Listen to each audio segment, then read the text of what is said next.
Once a small farming community on the outskirts of Kalahar, the town of Ferris was no more.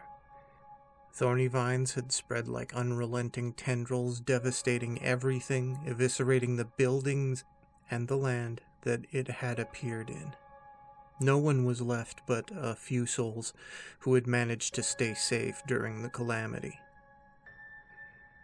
In the center of town, now dangling 20 feet above the ground, was Harris DeVere, a boy of 16.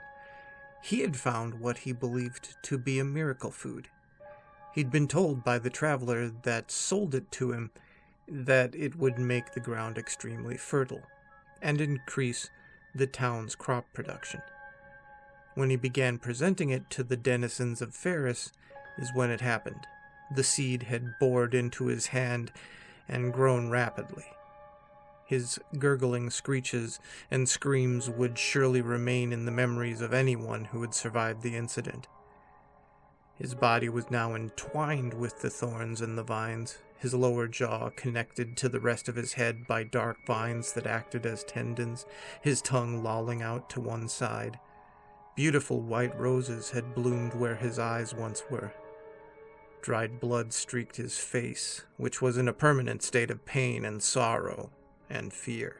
His arms were spread open beside him like the wings of a bat. In the palm of his right hand was a red seed, the source of everything that had been wrought upon Ferris. The rest of his body was beneath the vine's embrace, slowly being absorbed for nutrients. Somewhere, a door opened slightly.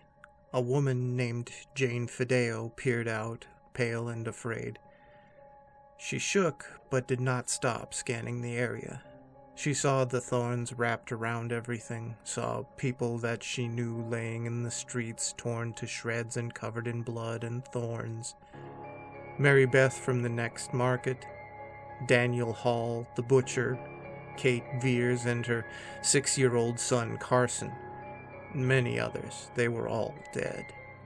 Jane took another look around. She could see the road leading out of town, still untouched by the ravenous tendrils. She took deep breaths to calm herself. She was resolved to make a run for it, scared as she was. Standing in the doorway, trying her best to ignore the bodies and the smells and the silence. Then she ran. She made it 3 feet. The building she had come from groaned loudly as one of the vines choking it tightened and then grew exponentially. It shot out with amazing speed and pierced through her chest. Jane heard the crack of her ribs and felt screams rip at her throat. Then she was choking on her own blood. The vine continued to grow around her. Her mouth was agape and her soft final screams poured over her lips. Then they were nothing more than whispers. Soon the light would fade from her eyes and she'd remain in this position, a statue of a woman reaching for salvation, until the rot overtook her. The town of Ferris was quiet, small, silent, insignificant. The vines would thrive here. I find myself a bit surprised that the kid who bought the seed wasn't named Jack. Stay scary, and make the most of your nights.